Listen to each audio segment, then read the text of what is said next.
시청자 여러분 안녕하십니까. 목요일 뉴스나우 시작합니다. 윤석열 전 대통령에 대한 김건희 특검팀의 2차 체포영장 집행이 윤 전 대통령의 거부로 중단됐습니다. 배우자 김건희 여사는 어제 특검 조사에서 혐의 대부분을 부인했는데 특검이 이르면 오늘 구속영장을 청구할 수 있다는 관측이 나오고 있습니다. 취재기자 연결해서 들어보겠습니다. 우종훈 기자.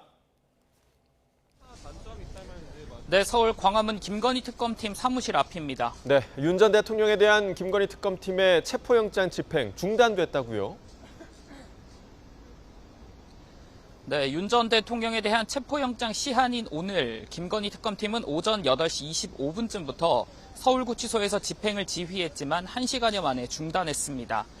물리력 행사 등 방법으로 집행했지만 피의자 윤 전 대통령이 완강히 거부했고 부상 등 우려가 있다는 현장의 의견을 받아들였다고 설명했습니다.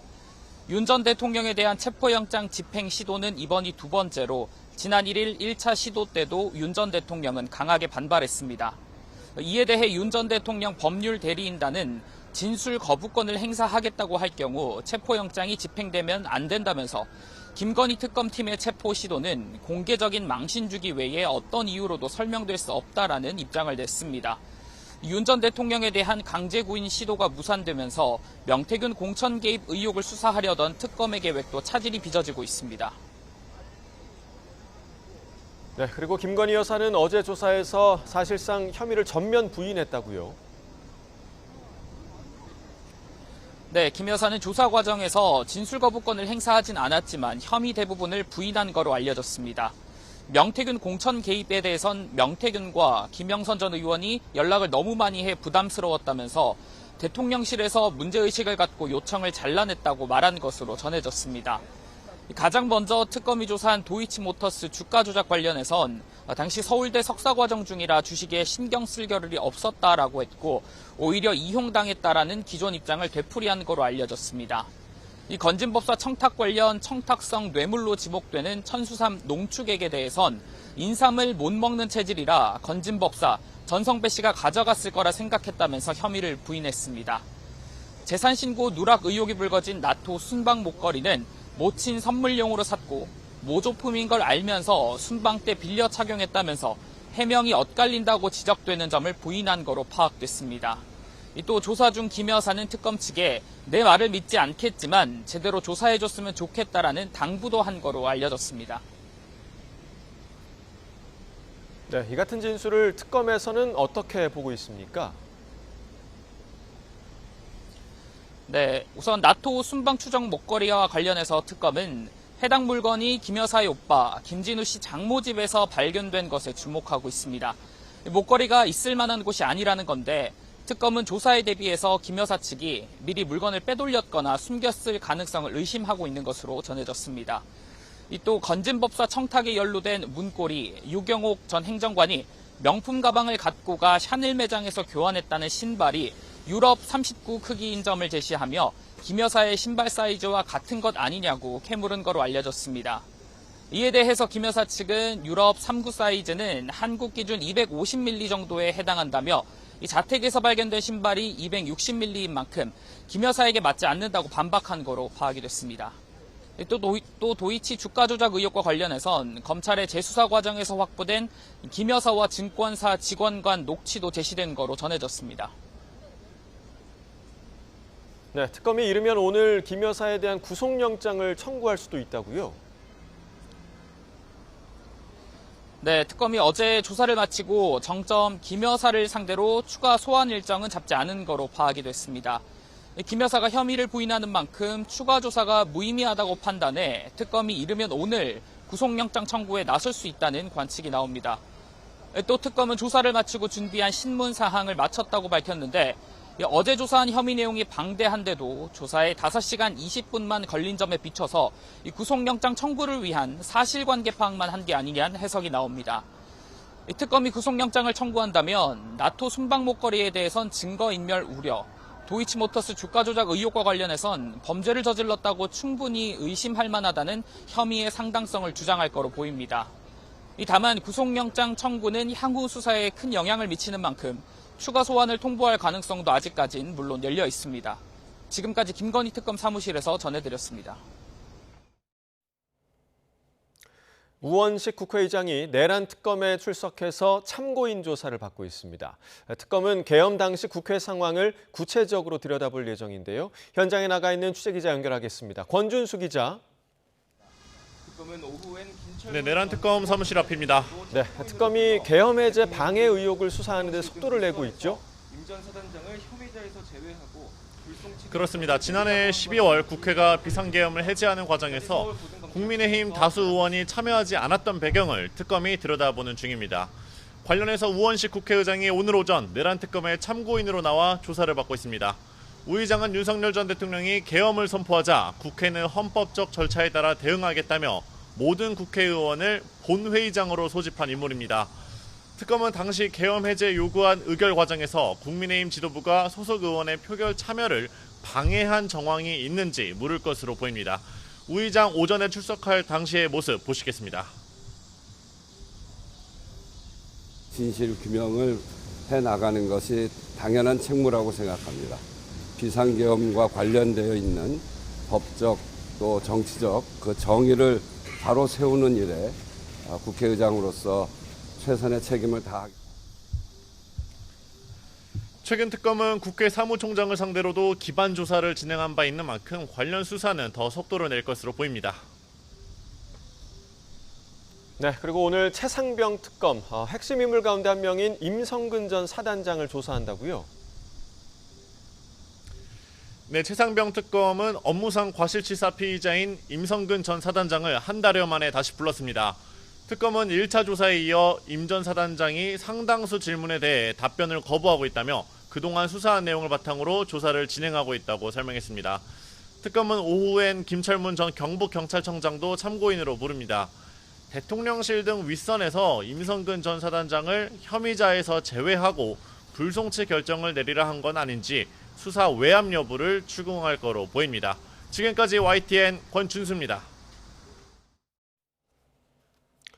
주식 차명 거래 의혹이 불거진 이춘석 의원을 둘러싼 정치권 파장이 계속되고 있습니다.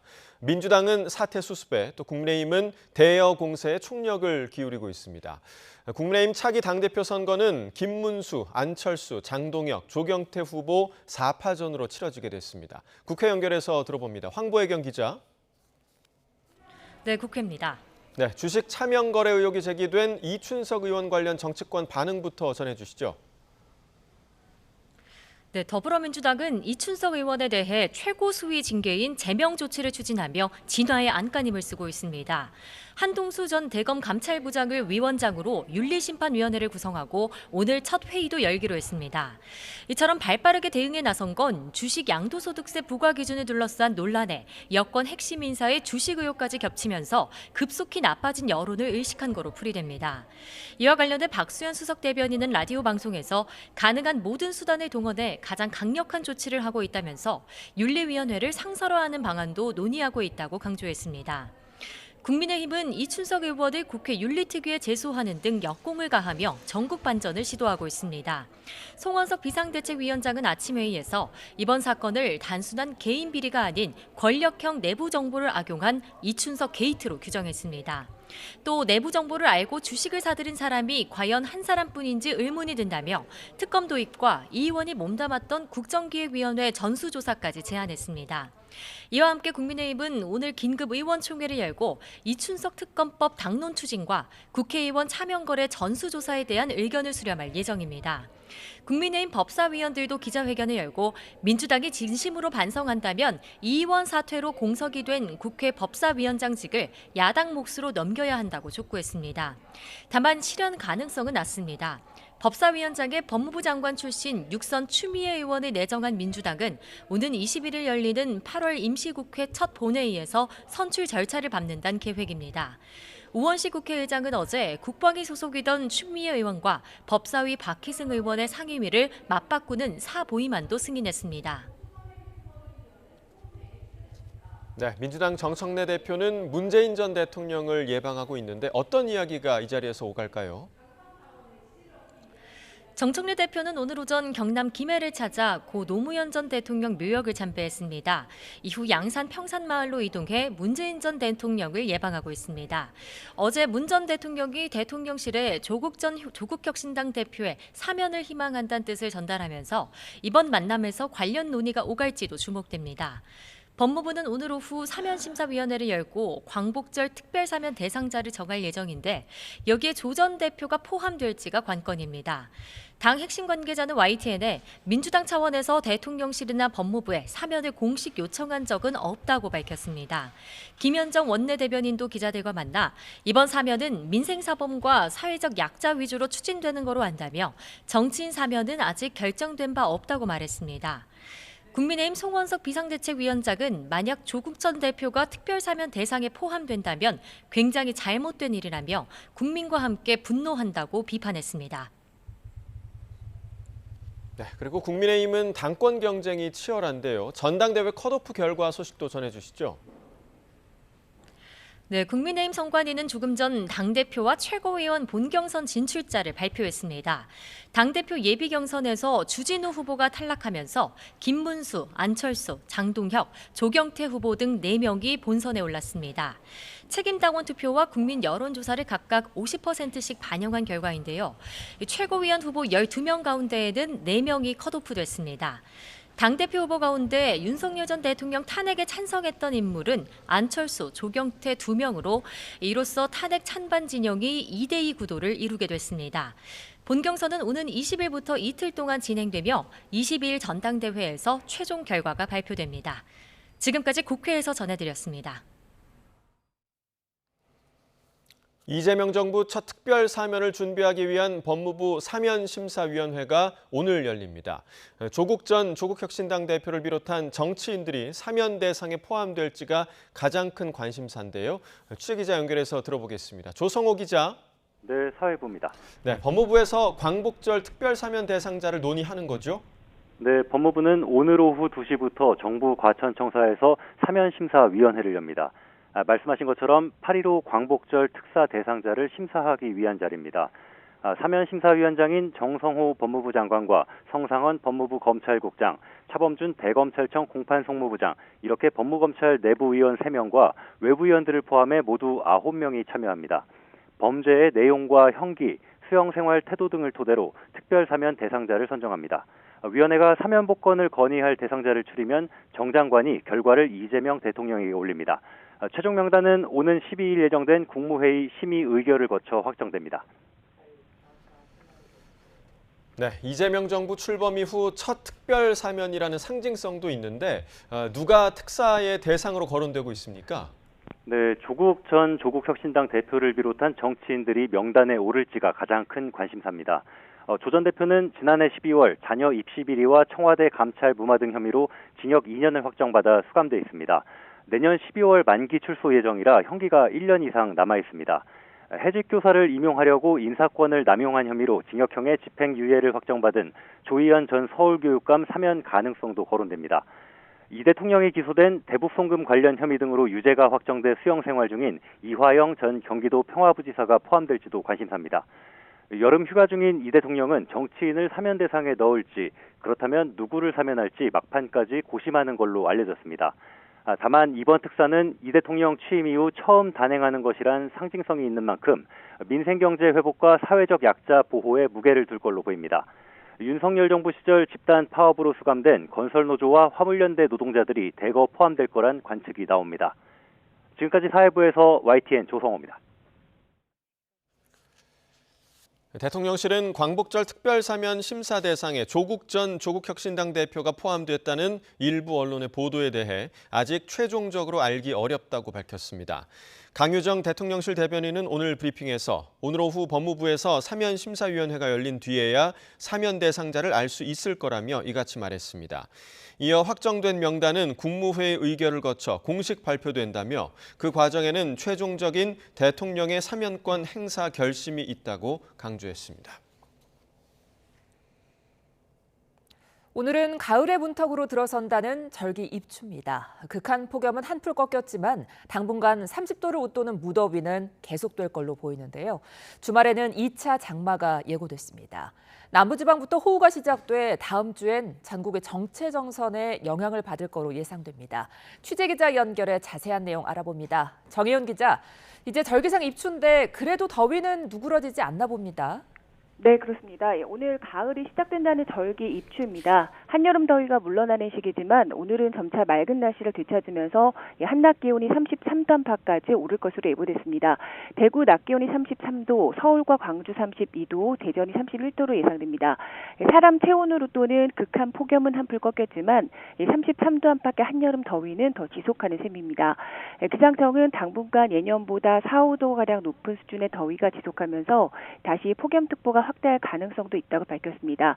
현재 올여름 전국의 폭염 일수는 5일을 기준으로 18.9일로 2018년과 1994년에 이어서 역대 3위, 열대야 일수는 9.8일로 역대 4위에 머물고 있습니다.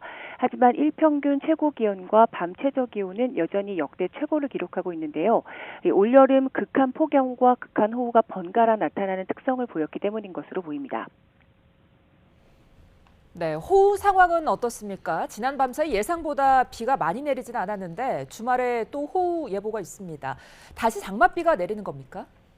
네, 이 한여름의 장마가 다시 시작되는 건 아니지만 이 가을을 앞두고 이 찬 공기가 강하게 내려오면서 이 남쪽의 북태평양 고기압과 북쪽의 찬기단 사이에서 일시적으로 정체전선이 발달해 이 장마철처럼 이 강한 비구름이 지속적으로 우리나라에 영향을 주는 시기가 있습니다. 바로 이번 같은 경우에 해당하는데요. 이럴 때 보통 2차 장마 또는 가을 장마라고도 부릅니다. 기상청은 주말부터 저기압을 동반한 정체전선이 남부지방에 영향을 줄 것으로 내다봤습니다. 이번 주말 낮에 제주도와 남부지방에 비가 내리기 시작해 오후부터는 북태평양 고기압 가장자리를 따라서 많은 수증기가 유입되고 비구름이 더 강하게 발달할 것으로 보입니다.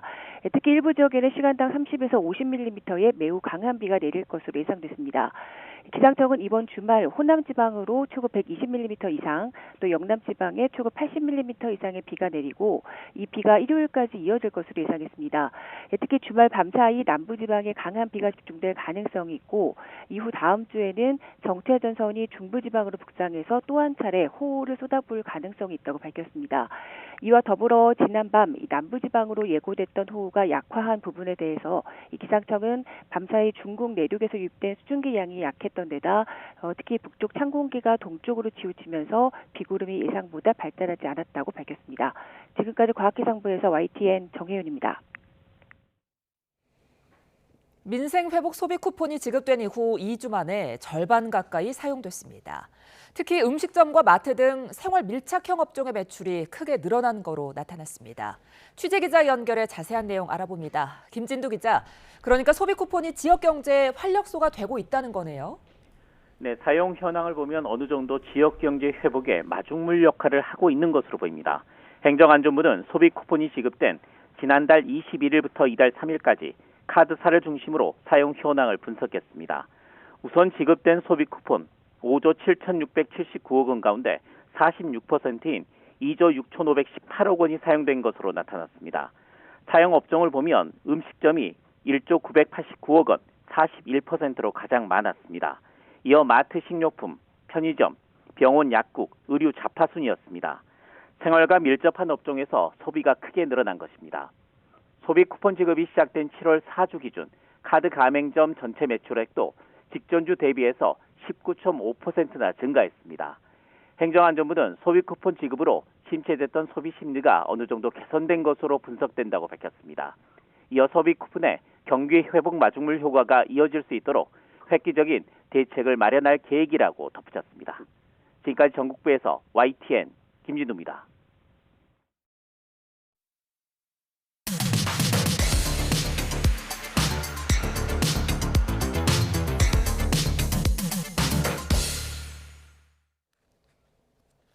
각이 살아있는 정치평론 시사정각 시작합니다. 오늘도 각이 서는 두 분을 모셨습니다. 이승훈 전 민주당 전략기획위 부위원장, 송영훈 전 국민의힘 대변인 나오셨습니다. 어서 오십시오. 안녕하세요. 네. 자, 오늘도 윤석열 전 대통령에 대한 체포영장 집행이 실패로 끝났습니다. 오늘 물리력도 행사됐지만 부상 등에 대한 우려 때문에 중단이 됐다고 하더라고요. 그렇죠. 뭐 예상했던 결과인데요. 강력하게 아마 저항을 한 것으로 보여집니다. 강하게 제압을 해서라도 데리고 올 수는 있었겠습니다만 그 과정에 있어서 부상 등이 발생했을 때는 또 이게 윤석열 전 대통령 개인의 문제라기보다는 국가적인 망신의 문제잖아요. 이런 부분이 있었기 때문에 아마 특검이 그 이상 무리를 하기는 좀 어려웠을 것 같고요. 또 특검이 예상보다 마지막 날 이렇게 집행을 시도했던 것은 윤석열 전 대통령의 진술이 꼭 필요하지 않았을까라는 생각이 들어요. 어제 김건희 여사 수사가 됐습니다만 다 부인하고 있는 상황에서 윤석열 전 대통령의 역할이 어떤 것이었는지를 꼭 물어보고 싶었던 것 같다는 점에서는 수사에 필요했을 것으로 보여지는데 다만 어차피 강제 출석을 하더라도 진술 거부권을 행사했을 것이기 때문에 실효적 상황은 아닙니다만 윤석열 전 대통령이 저렇게 진술을 거부함으로써 김건희 씨에 대한 어떤 구속영장 발부 효과를 좀 높일 수는 있다라고 보고 있거든요. 그런 점까지 고려했습니다만 결국 실패로 끝났다라고 봅니다. 예, 두 번의 체포영장 집행 시도가 실패로 돌아갔고 이렇게 윤석열 전 대통령 측이 버티기 작전에 나서는 이유가 좀 어디에 있다고 분석하십니까? 다분히 정치적인 의도라고밖에 보기 어렵죠. 그러니까 수사 절차에도 계속 비협조하고 법원이 발부한 영장의 집행에도 응하지 않고 나아가서 지금 공판 절차에도 출석을 하지 않고 있지 않습니까? 이렇게 하는 것은 결국에는 피고인 또는 피의자인 윤 전 대통령 본인의 불이익으로 귀결되는데 사법 절차 내에서는 그래요. 그런데 윤 전 대통령이 그것을 잘 알고 있을 것임에도 불구하고 이렇게 완강하게 거부하는 것은 결국은 장외에 있는 본인을 지지하는 분들, 그분들의 결집을 의도하는 것으로 보여집니다. 즉 계속 체포영장 집행을 완강하게 거부함으로써 물리력, 나아가서 강제력이 행사돼서 강제로 끌려 나온 듯한 모양새가 연출되면 그것이 본인의 지지자들을 자극할 수 있고 그로 인해서 결집하면은 일정한 정치적 동력을 얻을 수 있지 않을까라고 생각하는 것이 아닌가 보여지는데요.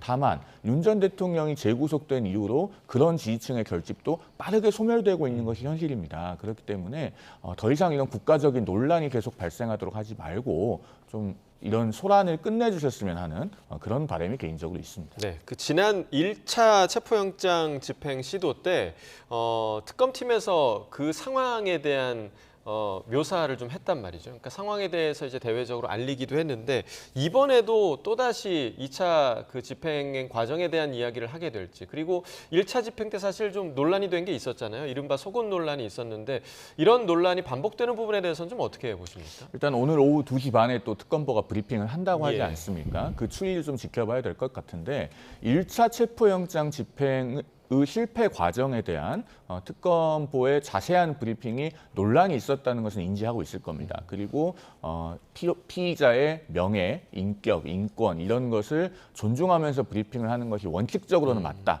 라고 하는 비판도 많이 수렴을 했을 것이고요. 그런데 저는 지난번에도 말씀을 드렸습니다마는 그럼에도 불구하고 당시 상황에 대해서 그렇게 브리핑을 하게 된 것은 오죽하면 그랬겠는가 하고 이해하는 측면도 있습니다. 그러면은 오늘 2차 체포영장 집행을 실패하는 양상이 어땠는지에 따라서 특검보의 브리핑이 어느 정도의 구체성을 띠느냐가 달라질 것 같습니다. 즉 1차 체포영장 집행 때 이제 수의를 입지 않고 저항하는 듯한 그런 모습을 직접 목도했을 때 특검보나 뭐 특검팀에서 함께 간 검사나 수사관이나 상당히 충격을 받았을 것으로 보이거든요. 그런데 그 정도로 놀라운 양상은 아니었다면 오늘은 좀 완화된 브리핑이 있지 않을까 이렇게 생각을 해보고요. 2시 반에 저도 한번 함께 추이를 지켜보도록 하겠습니다. 그러니까 1차 때 당시에 교도관들이 바디캠으로 영상을 찍었다고 하더라고요. 그러니까 그 영상을 혹시 나중에 이제 공개할 가능성도 있을까요? 어떻게 보십니까?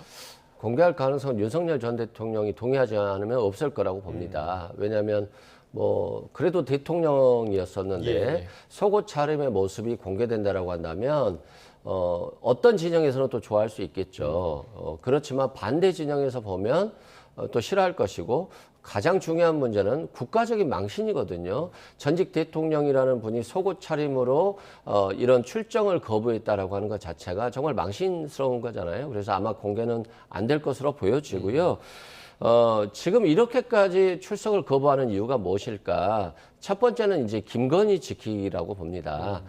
일단 김건희 여사는 청탁을 받으면 윤석열 전 대통령이 얘기했을 거 아닙니까? 그리고 윤석열 대통령이 김영선 의원에 대한 공천에 대해서 압력을 주고 건지법사가 부탁한 것에 대해서도 압력을 줘서 그걸 실행했을 건데 윤석열 전 대통령이 진술을 해버리면 결국에는 이 조합이 맞아지는 것이기 때문에 그렇고요.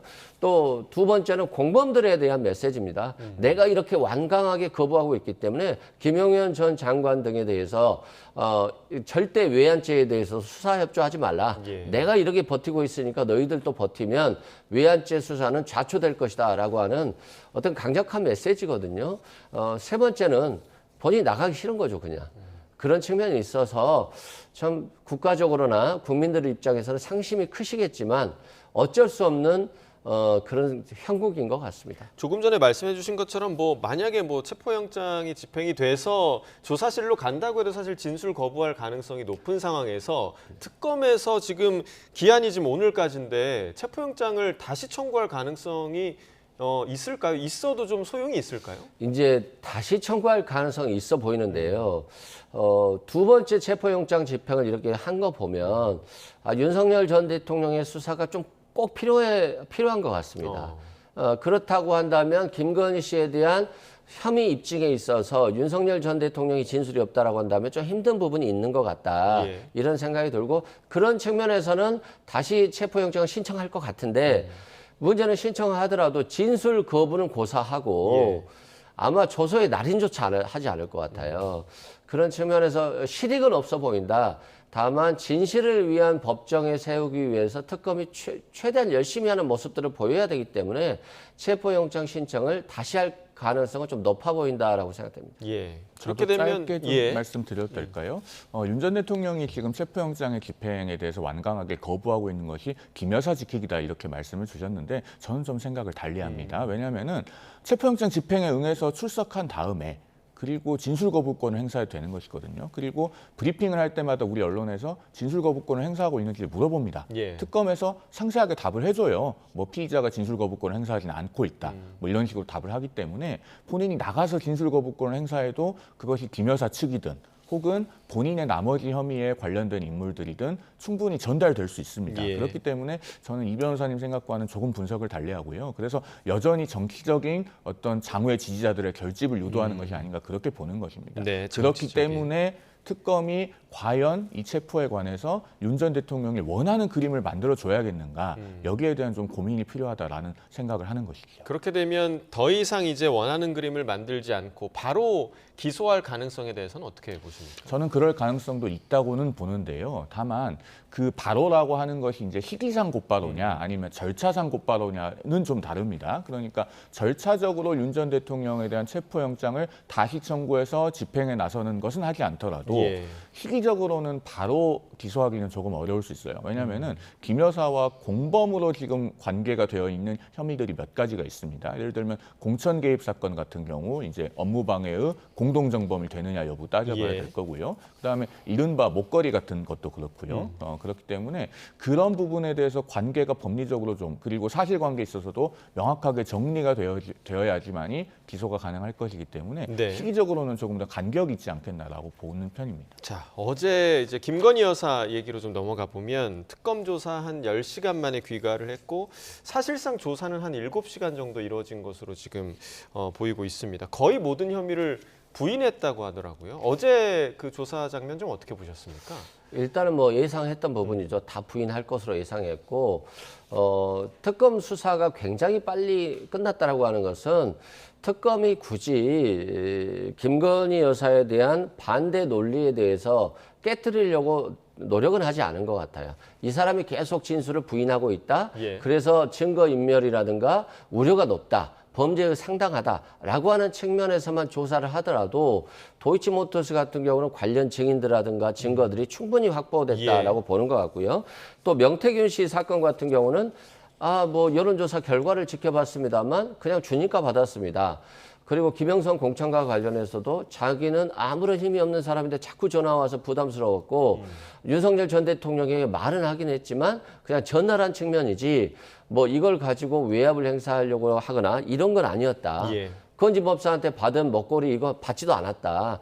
그냥 전화만 받았다. 이 정도 수준에서 계속 부인을 하는 것 같아요.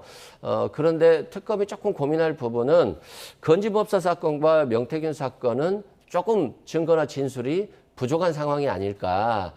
예, 아직은 건지법사가 진술을 인정했다라고 하는 게 없거든요. 김건희 여사한테 전달해주지 않았다라고 하고 있기 때문에 조금 고민거리는 있어 보입니다.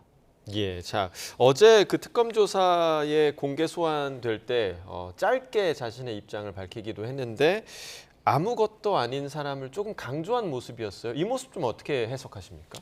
법적인 함의가 있어 보이죠. 앞서도 잠깐 말씀을 드렸습니다만 이제 김 여사가 받고 있는 혐의 중에 일정한 지위나 혹은 사회적 권세가 필요한 혐의들이 있습니다. 그러니까 뭐 목걸이를 받았는지 안 받았는지 지금 계속 규명을 해봐야 되겠습니다만은 그 경우에도 뇌물죄가 성립하려면은 일단 본인의 신분이 공무원이어야 되는데 김 여사는 공무원은 아니잖아요. 그런데 이제 배우자인 윤 전 대통령과의 관계에 의해서 공동정범으로 보더라도 그것이 직무 관련성이 입증이 돼야 됩니다. 그런 점에서 아직 그런 부분은 입증되지 않지 않았느냐라고 하는 행간의 의미가 있어 보이고 또 한 가지로 공천 개입 사건 같은 경우에 이제 앞단에 있는 정치자금법 위반 혐의는 변론으로 하더라도 후단에 있는 그 공천 개입 사건은 업무 방해가 성립하려면은 정치적 권세가 있어야 되고 그것이 사람의 의사를 제압할 정도에 이르러야지 업무방해 요건으로서 위력이 됩니다. 그렇기 때문에 아무것도 아닌 사람이라고 하는 표현을 골라 쓴 것이 아닌가 보여지는데 그런 법적인 번역은 차치하고라도 일반적인 사회적 의미로 듣기로는 아무것도 아닌 사람이 전혀 아니잖아요. 전직 대통령 배우자였고 나라를 그동안 몇 년 동안 상당히 혼란스럽게 하지 않았습니까? 그런 점에서 오늘 조선일보 사설 제목을 보니까 정권과 대통령 망치고서야 사과한 김 여사라고 되어 있던데 아마 이런 그 사설 제목에 많은 국민들께서 지금 공감하고 계실 거라고 봅니다. 법적인 함의가 있었다. 이렇게 좀 해석을 해주셨는데 오늘 그 특검에서 김건희 여사에 대해 바로 구속영장을 청구할 가능성도 좀 나오더라고요. 어떻게 좀 전망하세요? 아마도 도이치모터스 사건 같은 경우는 증거들이 충분하고 범죄 수익이 좀 많죠. 그런데다 범죄가 중대한데 증거 인멸 염려가 있다, 계속 부인하고 있다. 이걸 가지고 주로 청구할 수 있을 것 같아요. 그리고 명태균 씨가 적극적으로 진술을 하고 있기 때문에요. 그런데 아직까지는 특검이 16가지 범죄 혐의 중에 한 5가지 정도를 수사했기 때문에 11가지가 남아있는 상황에서 김건희 씨를 구속시켜서 수사하는 것이 수사 효율성을 높일 수 있을지 아니면 불구속 상태에서 수사를 하면서 수사에 적극 협조하지 않으면 구속영장이 청구될 수도 있다라고 하는 부담감을 주는 것이 수사에 효과적일지 이것에 대한 판단이 가장 중요할 것 같고 전격적으로 구속영장을 청구한다라고 한다면 구속수사가 더 수사에 효율적이다라고 판단할 것으로 보이는데 제가 봤을 때는 특검이 특검과 주요 특검보가 판사 출신이기 때문에 아무래도 돌다리도 좀 두들겨 가려고 하는 또 법리 구성에 있어서 굉장히 집중하고 있는 것으로 보여져서 한 번 정도는 더 소환한 이후에 구속영장이 청구되지 않을까 이런 조심스러운 예측을 좀 해봅니다. 자 어제 그 김건희 여사 특검 조사, 소환 조사와 관련한 여야 반응이 오늘 있었는데요. 여야 반응 들어보고 이야기 이어가겠습니다. 김건희가 어제 특검 조사를 받았습니다. 마지못해 출석했습니다. 성실한 협조는 겉포장일 뿐 속내는 시간 끌기일 것입니다. 국정농단 의혹 수사는 이제 시작입니다. 특검은 철저한 수사를 통해 모든 혐의를 명백하게 밝혀주십시오. 국민은 진실을 원합니다. 국정농단 의혹은 반드시 철저히 규명되어야 합니다. 특검은 권력의 방패가 아닌 진실을 밝히는 도구여야 합니다. 그러나 지금 이 정권의 특검은 그 칼끝을 오직 정치인, 오직 정치적 상대에게만 겨누고 있습니다. 정작 특검이 수사해야 될 대상은 본인들이 아닌지 민주당 스스로 자문하기 바랍니다.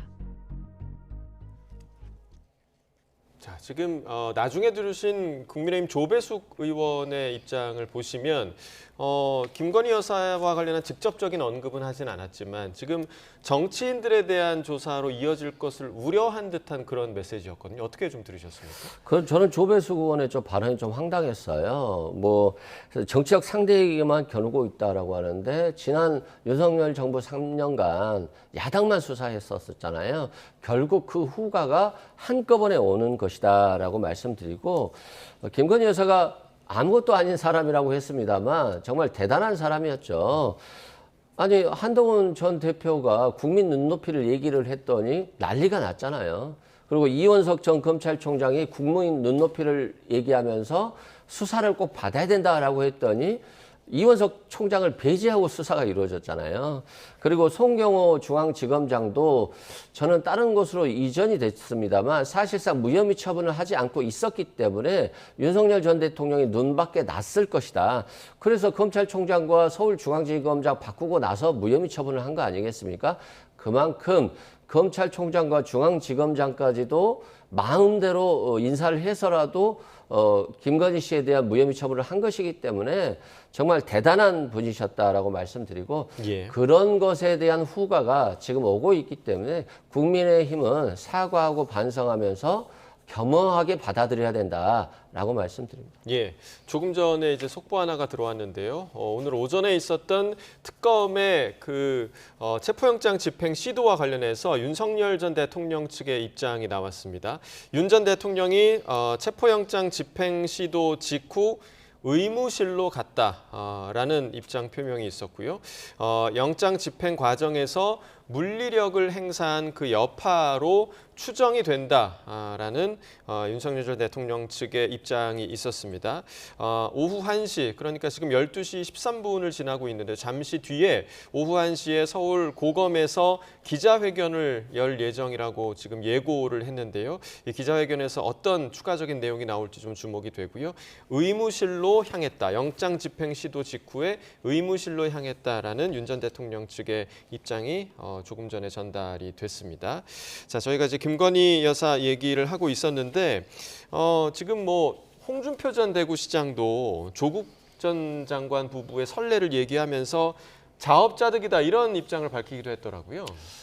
일반 국민들께서 그런 말씀을 하시면 겸허하게 들어야겠습니다만은 홍준표 전 시장이 이런 말씀을 하실 계제인가 싶습니다. 일단 굳이 또 조국 전 장관 부부의 선례를 언급하다 보니 홍 시장 본인이 2022년 대선 경선 당시에 이른바 조국 수홍이라고 하는 별명을 얻었던 것이 생각나지 않습니까? 당시에 역선택으로 인한 여론조사 득표를 노리고 조국 전 장관의 과도하게 우호적으로 발언했다가 이 조국 수홍이라고 하는 별명을 얻었었습니다. 그리고 더 나아가서 이렇게 윤 전 대통령 부부에 대해서 비판하는 것은 그럴 수 있지만은 과거에 그러면 본인은 어떻게 했습니까? 오히려 윤 전 대통령과 굉장히 밀착돼서 4시간 동안 만찬하고 총리 이야기 주고받고 하면서 바로잡으려는 노력을 기울이기보다는 윤 전 대통령에게 굉장히 기울어져 있지 않았습니까? 그러면서 이제 와서 본인은 책임이 없는 것처럼 저렇게 하면은 국민들께서 다 기억하고 계시기 때문에 아마 공감을 얻기는 어려울 것이다라고 생각합니다. 다만 누가 말했는지와 별개로 이런 비판 자체는 국민들께서도 하실 수 있기 때문에 여기에 대해서는 또 겸허하게 들을 부분도 있다고 생각합니다. 네, 자 국회 이야기로 좀 넘어가 보도록 하겠습니다. 이춘석 의원의 차명 주식 거래 의혹 후폭풍이 이어지고 있는데요. 이 의원이 민주당을 자진 탈당하긴 했지만 국민의힘에선 계속해서 비판이 나오고 있는데 관련 내용 영상으로 먼저 보겠습니다.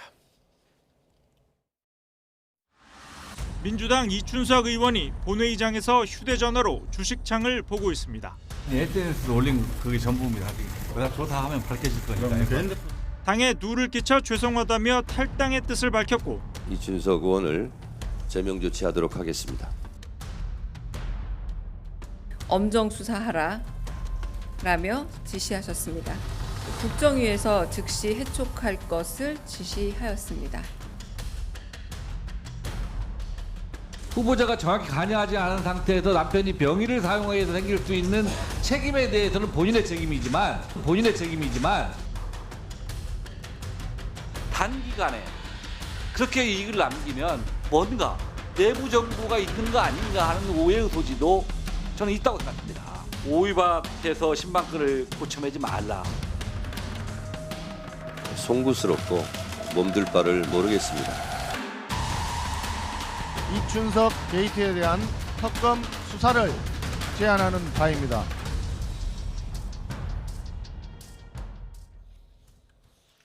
자, 지금 뭐 과거 발언들까지 전부 지금 소환되는 그런 상황이 됐는데 국민의힘에서는 방금 전에 보신 것처럼 지금 특검 수사를 촉구하고 있는 그런 상황이고요.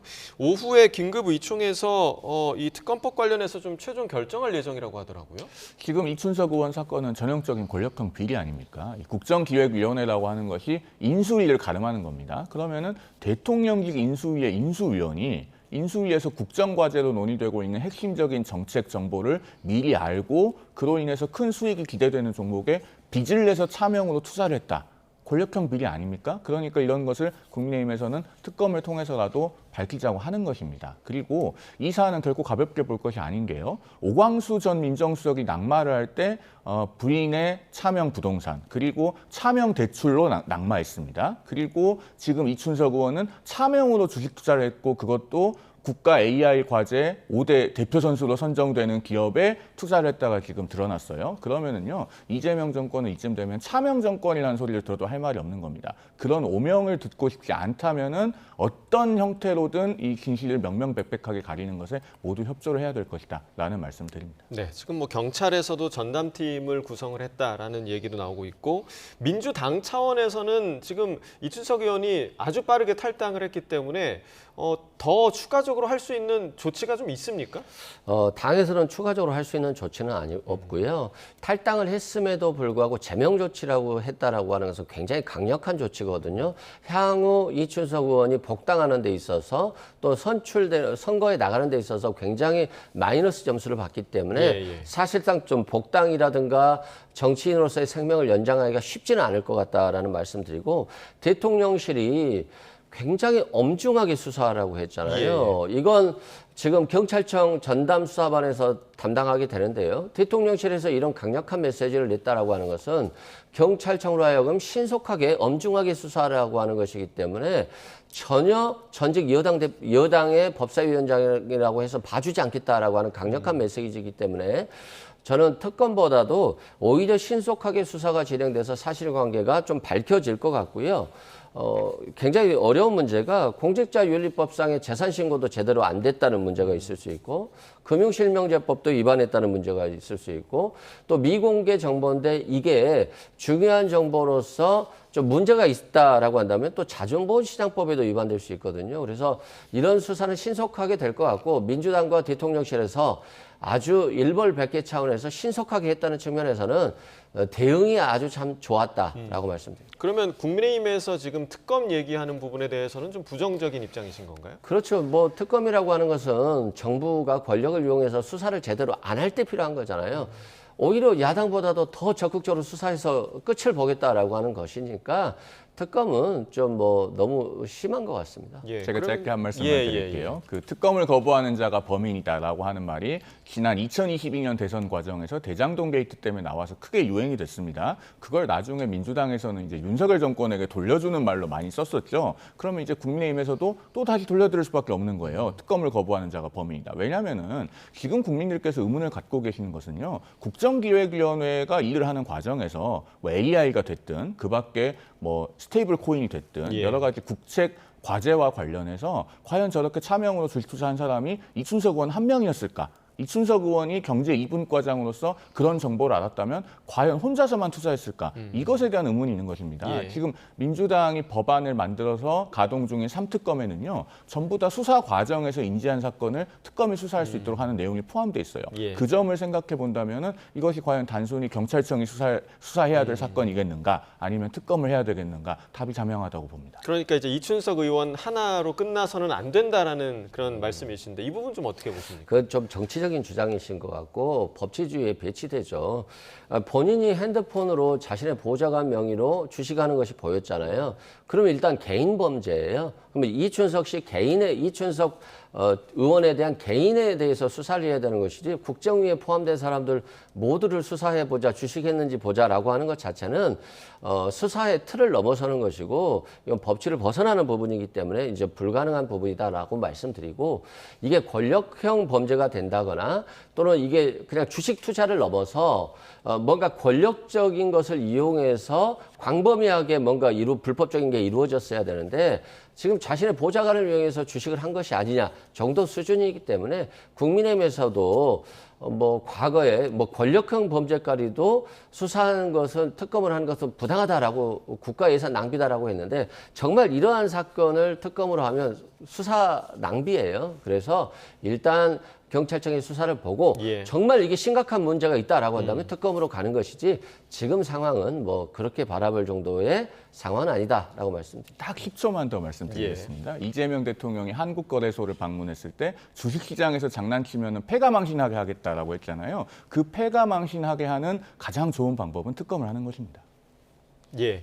자, 그리고 이제 이춘석 의원이 이렇게 이제 제명 조치되면서 법사위원장 자리에서도 사임을 했고요. 이 자리에 추미애 의원이 내정이 됐습니다. 이를 두고도 여야가 신경전을 벌이고 있는데 관련 내용 보고 오겠습니다. 어떠한 경우에도 그 법사위원장을 국민의힘에게 주는 경우는 없을 겁니다. 문재인 정부에서도 법사위원장 하나만 주면은 협치를 해줄 것처럼 이야기했지만 그 또한 다 거짓말이었습니다. 또다시 발목 잡을 수 있게끔 발목을 내준다? 이는 있을 수 없는 일입니다. 법사위원장 자리가 민주당의 전리품인 양 계속 움켜쥐고 또한 장관 출신은 해당 상임위에도 보내지 않는 국회 관리를 또 내팽개 치는 것은 이번 사태에 대한 한 점 부끄러움을 모르기 때문이 아니겠습니까? 입법 독재, 폭주를 자행하겠다는 의지 발로인지 묻고 싶습니다. 자, 추미애 의원 같은 경우는 지금 이전에도 법사위원장을 한 이력이 있는데, 자, 다시 내정된 부분을 일단 어떻게 좀 보십니까? 책임 정치에 반한다고 생각합니다. 어제 아침에 그 대표적인 진보 성향의 논조를 가진 일간지로 평가받는 한겨레의 만평을 보니까요. 만원 버스에 우리 시민들이 가득 타고 있고 그 버스의 광고로 코스피 5천 시대라고 붙어 있습니다. 그 옆 차선에 세단 한 대가 역주행을 해요. 그리고 거기 뒷좌석에는 이춘석 의원이 앉아서 휴대폰을 누르고 있고 그 자동차에는 민주당이라고 써 있습니다. 그리고 역주행을 해서 뒤에 브레이크 등이 들어와 있어요. 자, 그러면은 그 만평을 우리 국민들께서도 아마 많이 공감하실 텐데 그렇게 이춘석 의원을 편하게 뒷좌석에 태워준 건 누굽니까?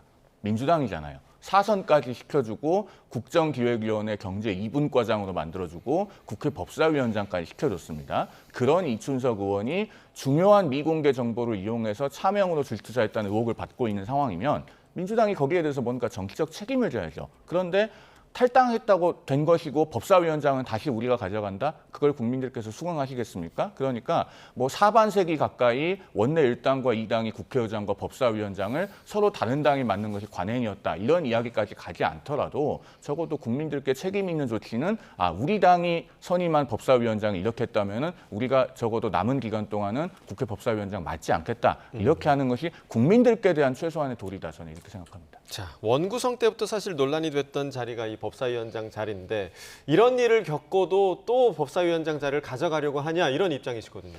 일단 좀 민망한 부분은 있는 것 같아요. 정청래 지금 당대표가 법사위원장을 하다가 이제 출마를 위해서 나갔잖아요. 좀 부득이한 측면이 있었지만 이춘석 위원장이 됐었으면 좀 잘 이끌어 주셨으면 좋았을 것 같은데 민망한 상황이 발생했고요. 그래서 이제 추미애 법사위원장 후보가 이제 내정이 된 거죠.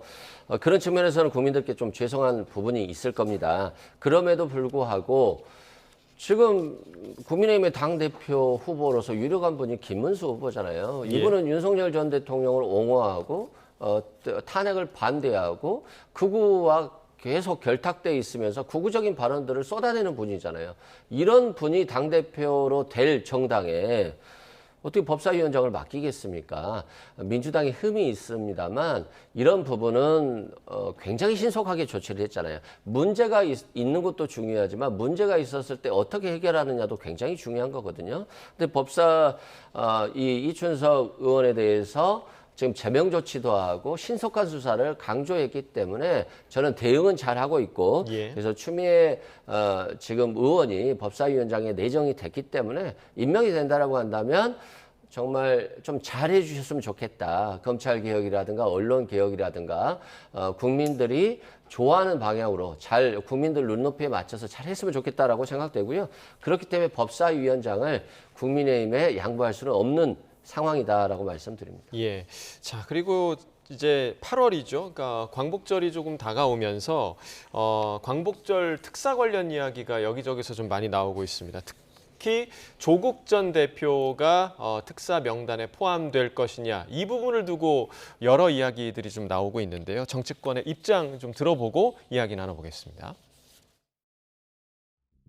지금 이제 사면과 관련해서는 뭐 대통령실에서 명확한 기준을 가지고 있지 않습니까? 일단 그 민생범이라든지 뭐 사회적 약자에 대한 사면에 대한 이제 기준을 정해놓고 있기 때문에 그 기준에 맞춰서 오늘 아마 심사를 하지 않을까 싶고요. 정치인 사면은 또 다른 측면이기 때문에 이건 별도의 고려를 하지 않을까 싶습니다. 국민의힘에서는 이번 광복절에 어떠한 정치인 사면도 반대합니다. 제가 전달했던 명단에 대해서도 철회하겠습니다. 광복절 특사에 정치인 사면을 제외하고 민생사범 중심으로 특사가 이루어지기를 장관님께 부탁을 드립니다. 어제 정성호 법무장관이 조국 혁신당도 예방을 했었죠. 조국 전 대표 사면 요청이 좀 있었습니까? 그 자리에서는 특별히 없었고 다만 이제 저희 대행께서 그런 어떤 희망적인 얘기를 하신 걸로 알고 있는데요. 그러나 이제 사면은 대통령의 고유한 권한이기 때문에 그렇죠. 말씀드린 게 굉장히 조심스러운 것 같습니다. 자, 지금 저희가 이제 송원석 비대위원장의 녹취도 중간에 한번 좀 들었습니다만 약간은 조금 민망한 부분이 좀 있을 것 같습니다. 왜냐하면 사면 관련해서 강훈식 비서실장에게 문자를 보냈던 것이 좀 논란이 됐기 때문에 자, 일단 조국 전 대표의 사면과 관련해서는 좀 어떻게 좀 생각을 하시나요? 일단 저 개인적으로는 사면을 하는 게 맞다라고 생각을 해요. 윤석열 정부 검찰에 의해서 전 가족이 좀 도륙을 당한 측면이 있고 너무 정치적으로 수사가 이루어졌어요. 그리고 지금 김건희 씨에 대해서도 구속이 되냐 안 되느냐의 문제가 있습니다만 뭐 부인도 구속시켰고 뭐 조카 뭐 이렇게 형제도 구속시켰잖아요. 그러니까 전 가족이 구속 수사를 받았던 것인데 그만큼 너무 검찰 개혁을 막으려고 하는 어떤 정치 세력들에 의해서 탄압이 이루어진 것은 맞다. 그래서 사면되는 게 맞는데 문제는 이 사면의 시기가 좀 무르익었느냐. 이재명 정부가 들어선 지 얼마 되지 않은 상태에서 이 사면을 하는 것이 국민 눈높이에 맞느냐는 조금 애매한 부분이 있는 것 같아요. 그래서 아마 대통령실도 이 부분에 대한 고민을 많이 할 것으로 보여지고요. 그럼에도 불구하고 윤석열 정부는 김태우 씨 같은 경우는 유죄 판결 확정되자마자 특별사면에서 강서구청장에 내보냈거든요. 그래서 이건 대통령의 스타일인 건데 이재명 대통령께서는 굉장히 심사숙고하는 분이셔서 아마 오랜 고민을 거쳐서 결정을 내리지 않을까. 그리고 문재인 전 대통령이 지금 사면을 건의했다라고 하는 얘기가 나오고 있기 때문에 더 고민이 클 것으로 보여집니다. 지금 말씀해 주신 이제 문 전 대통령의 요청이 또 있었기 때문에 사면 가능성이 높아지는 거 아니냐 이런 관측도 나오고 있는데요. 그 요청 자체가 대단히 부적절하죠. 일단 전직 대통령이면은 특정 진영의 지도자가 아니라 국민 전체를 위한 원로로 남아야 됩니다. 그런 점에서 조국 전 장관에 대한 사면을 문 전 대통령이 건의한 것은 그 자체로 부적절하고 더 나아가서 문재인 전 대통령 본인도 지금 뇌물 관련 혐의로 재판을 받고 있는 피고인 신분 아닙니까? 그러면은 그렇게 정치인에 대한 특권적인 사면이 일반화돼서 혹시라도 본인이 나중에 유죄 판결을 받으면 나도 나중에 사면 받아야지라고 하는 그런 관행을 정착시키고자 하는 의도가 있는 것이 아닌가 국민들께 그렇게 비춰질 수 있어요. 그래서 대단히 부적절하다고 평가를 하고 그리고 조국 전 장관은 사면하기에 부적절한 인물이라고 저는 생각합니다. 일단 그 다른 범죄도 아니고 입시 비리잖아요. 뭐 허위 공문서 행사 등등의 아주 좋지 못한 그 범죄 사실들이 있고 게다가 유재수 감찰 무마와 같은 권력형 비리도 또 그 안에 포함되어 있습니다. 게다가 본인이 지금 진심으로 반성하고 뉘우치고 있나요? 우리 국민 대다수가 동의하고 있나요? 그리고 이런 사면을 하면 법 앞에 평등이 유지됩니까? 만약에 조국 전 장관을 사면해주면요. 숙명여고 쌍둥이의 그 아버지도 사면을 해줘야 됩니까? 이런 문제가 자연스럽게 떠오를 수밖에 없어요. 그러니까 이런 형태의 정치인에 대한 특권적인 사면은 어느 쪽 진영이든 이제는 좀 자제되어야 맞고 짧게만 덧붙이면은 독일 같은 경우는 2차 대전 이후에 지금까지 특별 사면을 한 사례가 딱 4번밖에 없습니다. 사면을 할 때 법원의 의견도 듣거든요. 그 재판을 했던. 그렇기 때문에 우리나라의 특별 사면이 지나치게 정치인이나 힘 있는 사람에게 남용되고 있지 않은가 다시 한번 점검해 볼 때라고 생각합니다. 네, 마침 오늘 더불어민주당 정청래 대표가 취임 이후 처음으로 경남 양산의 평산마을을 찾아 문재인 전 대통령을 예방했는데 이 자리에서 사면과 관련한 이야기가 오갔을지 많은 분들 궁금해하실 텐데요. 현장 화면 함께 보시겠습니다. 자, 조금 전 화면이 지금 들어온 겁니다. 양산의 평산마을 문재인 전 대통령 사저에서 나오고 있는 정청래 신임 당대표 그리고 문재인 전 대통령의 모습을 함께 보실 수가 있는데요. 정청래 당대표를 포함해서 지금 지도부들이 함께 최고위원들도 함께 방문한 모습을 보실 수가 있습니다. 뒤쪽에 네, 문재인 전 대통령의 모습이 보이고요. 자, 환하게 웃는 모습으로 지금 함께 방문한 인사들과 악수를 나누는 모습을 함께 보실 수가 있습니다. 이 자리에서 우리가 궁금해했던 조국 전 대표의 사면 이야기가 오갔을지 이 부분이 좀 관심사였는데 이와 관련해서 권향엽 대변인이 지금 입장을 밝힌 부분이 있다고 하는데요. 그 브리핑 내용도 이어서 함께 좀 보도록 하겠습니다.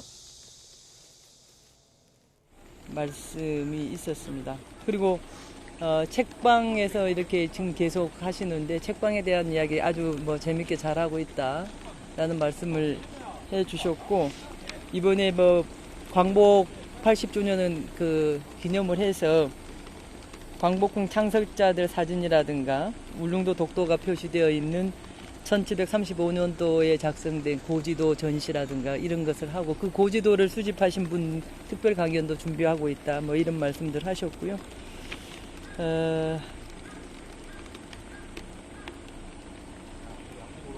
하여튼 결론은 대통령님 잘하겠습니다. 모를 때는 전화할 테니 전화 드리겠습니다. 그런 말씀 하시고 아주 유쾌하게 하여튼 덕담 나누고 이렇게 오셨습니다. 대변인 MBN 덕태진입니다. 네. 문재인 전 대통령께서 대표님이나 당 지도부에 조국 전 대표 사면 문제를 요청하거나 이 자리에서는 전혀 없었습니다. 아예 없어요. 아예 없었습니다. 차가 많이 있어요. 네. 궁금하신 거 있나요? 네. 오늘 자리랑은 좀 관계가 없는 거긴 네. 오늘 송원석 국민의힘 원내대표가 이준석 의원 최근에 의혹을 주치의가 이준석 게이트 특검을 기본으로 특검법 발의하겠다고 했는데 이에 대해서 어떻게 생각하시는지? 특검법을 그쪽에서 발의하는 것에 대해서는 그 송원석 대표가 하시는 것에 대해서는 가는데 여기 지금 현재 당내에서는 이것과 관련해서 특별하게 할 이야기가 없습니다. 그리고 이미 그 경찰에 고발을 했잖아요. 고발을 했고 그것에 대한 진상조사는 오늘 그 대통령님께서도 진상에 대해서는 철저하게 수사를 하시라 하는 말씀도 하고 했기 때문에 일단 수사 결과를 지켜봐야 되지 않을까 싶습니다. 네, 권향엽 대변인의 브리핑을 함께 보셨는데 정청래 대표가 지금 문재인 전 대통령 평산마을 사저를 방문한 자리에서는 사면과 관련한 이야기가 전혀 없었다라는 브리핑 내용이 있었고요. 저희가 이제 마지막 자, 다시 한번 보시면 조금 전에 정청래 대표와 지도부가 평산마을 문재인 전 대통령 사저를 방문한 모습이었습니다. 관심을 모았던 조국 전 대표 사면 요청과 관련한 이야기는 이 자리에서 없었다라는 대변인의 브리핑이 조금 전에 있었고요. 저희는 좀 다음 이야기로 좀 넘어가 보도록 하겠습니다. 마지막으로 짧게 국민의힘 전당대회 관련 이야기를 좀 해보면 오늘 컷오프 결과가 나왔습니다.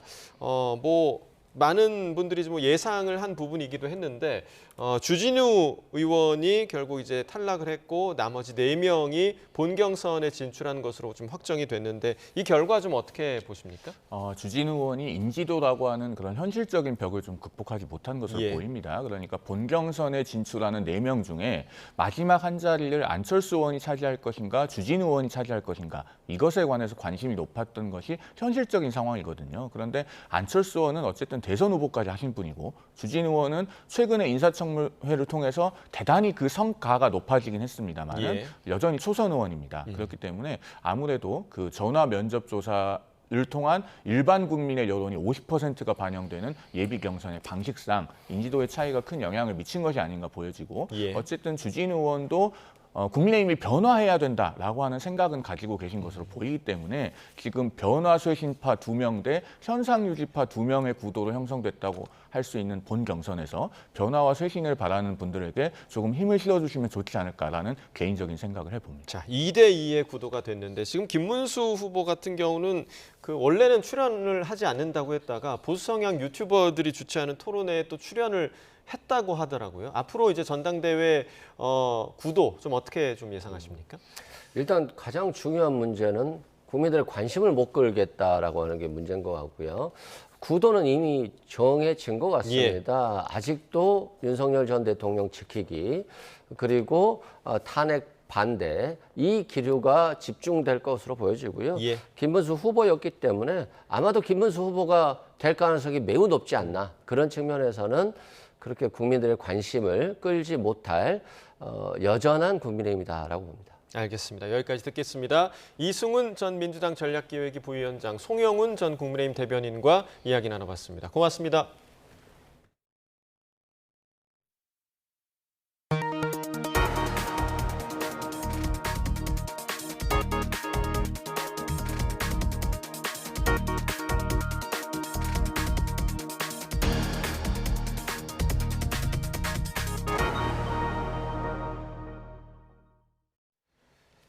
서울경찰청이 무소속 이춘석 의원의 주식 차명 거래 의혹 사건과 관련해서 수사 전담반을 구성했습니다. 경찰뿐 아니라 법률, 자금 추적 전문 인력까지 투입하면서 엄정 수사 방침을 강조했는데요. 취재기자 연결해서 자세한 내용 알아보겠습니다. 이현정 기자, 수사 전담반은 어느 정도의 규모로 꾸려진 겁니까? 네, 서울경찰청은 오늘 이춘석 의원 관련 사건을 금융범죄수사대에 배당하고 25명 규모의 수사 전담반을 구성했다고 밝혔습니다. 서울청 금융범죄수사대장이 팀장을 맡은 가운데 경찰뿐 아니라 변호사와 회계사 등 법률 자금 추적 전문 인력까지 포함됐습니다. 앞서 서울경찰청은 어제 이 의원의 자본시장법 위반 등의 혐의 고발 사건을 직접 수사하기로 했습니다. 일선 경찰서로 넘기지 않은 건 그만큼 사안을 심각하게 보고 있다는 뜻으로 해석됩니다. 서울경찰청은 오늘도 법과 원칙을 따르겠다며 엄정 수사 방침을 거듭 강조했습니다.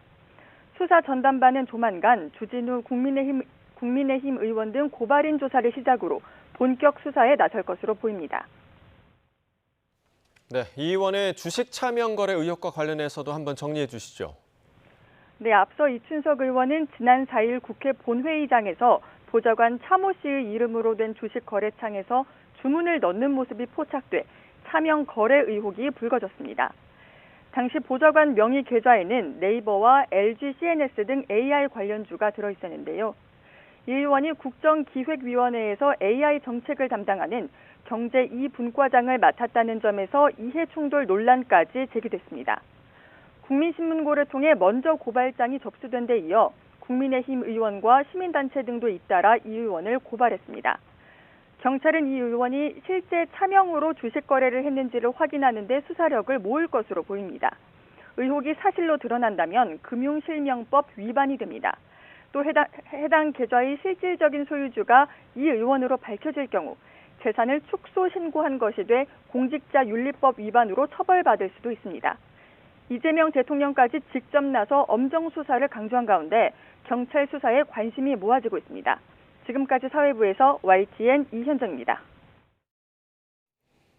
서울 마포구 대흥역 인근 식당에서 함께 술을 마시던 지인을 흉기로 살해한 30대 남성이 경찰에 붙잡혔습니다. 이 남성은 달아난 피해자를 뒤쫓아 추가 범행을 저지르는 등 강한 원한을 드러냈습니다. 박정현 기자입니다. 불판이 먹다만 삼겹살과 술병들이 어지럽게 놓여 있습니다. 평일 저녁 3~4모 모여 즐거운 술잔을 나눴을 이곳에서 난데없는 살인 사건이 발생했습니다. 어젯밤 11시쯤 30대 남성 A씨가 같은 자리에 있던 30대 지인 B씨의 흉기를 휘두른 겁니다. 두 사람은 식당에서 말다툼을 시작해 밖에서도 언성을 높였고 그 순간 A씨가 흉기를 꺼내 휘두른 것으로 조사됐습니다. B씨가 다친 몸을 이끌고 200m 넘게 달아났지만 A씨는 뒤쫓아가 추가 범행까지 감행했습니다. 범행 현장입니다. 주변으로 폴리스 라인이 넓게 쳐져 있고 출입이 통제된 모습입니다. 시민들의 저지에도 A씨는 강한 원한만 드러낼 뿐이었습니다. 사장님한테 어디서 났어요? 내가 물어봤더니 자기는 모르겠다. 이미 들고 나온 거 보니까 말리지 말아라 하면서 누워있는데도 계속. 여러 차례 흉기에 찔린 B씨는 병원으로 옮겨졌지만 숨졌습니다. A씨는 범행 현장 인근에서 신고를 받고 출동한 경찰에 현행범으로 체포됐습니다.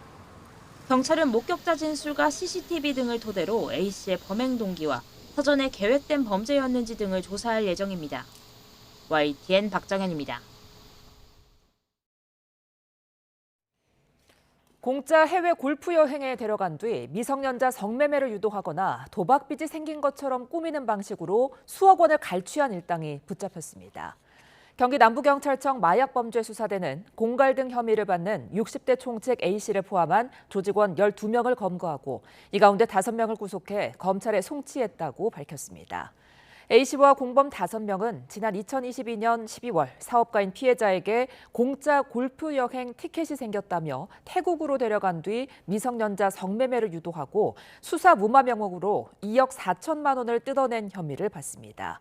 A씨는 또 다른 공범 6명과 함께 지난 2023년 10월부터 6개월 동안 피해자 5명을 캄보디아에 데려간 뒤 카지노에서 속임수로 돈을 잃게 하는 수법으로 모두 9억 5천만 원을 챙긴 혐의도 받고 있습니다.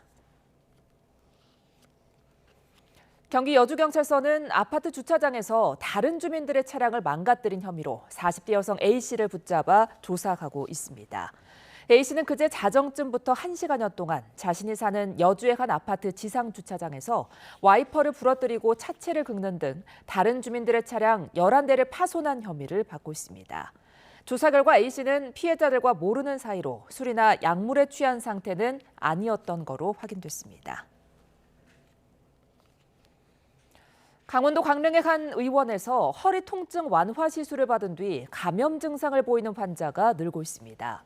강원도는 같은 허리 시술을 받은 환자 가운데 감염 증상자가 6명 더 확인돼 모두 18명으로 늘었다고 밝혔습니다. 대부분 60대 이상으로 1명은 숨졌고 4명은 중환자실, 11명은 일반 병실에서 입원 치료를 받고 있습니다.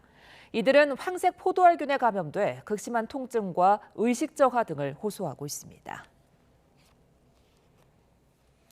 국세청이 강남 3구 등 수도권 고가 아파트를 취득하면서 편법 증여와 사업소득 탈루, 임대 수입 누락 등 각종 편법을 이용해 정당한 세금을 회피한 외국인 탈세자 49명에 대해 세무조사에 착수했습니다.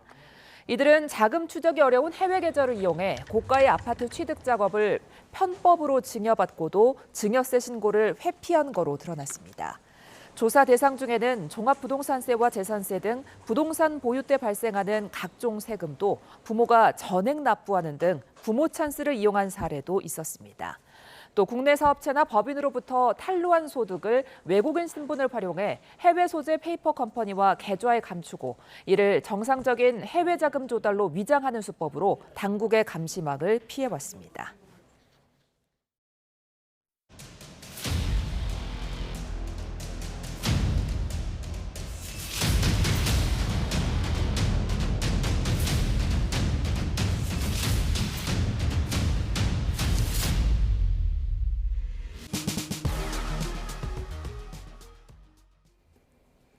김건희 여사 관련 의혹을 수사하는 민중기 특검팀이 윤석열 전 대통령에 대한 체포영장 집행에 이번에도 실패했습니다. 수사팀은 이르면 오늘 김건희 여사에 대한 구속영장을 청구할 걸로 관측되는데요. 자세한 내용 손정혜 변호사와 함께 짚어봅니다. 안녕하십니까? 안녕하세요. 예, 윤 전 대통령 체포 이야기부터 좀 해보겠습니다. 오늘 오전에 이번엔 물리력까지 동원을 했는데도 결국에는 또 불발이 됐습니다. 그렇습니다. 결국 집행되지 못했는데요. 예. 그리고 상당 부분 시간이 많이 소요가 됐습니다. 처음의 단계에서는 구두로 설득하고 협의하는 과정을 겪었지만 결론적으로는 물리력을 행사했으나 그 저항하는 거부하는 어떤 위세가 굉장히 강했던 것으로 추정되는 상황이고요. 예.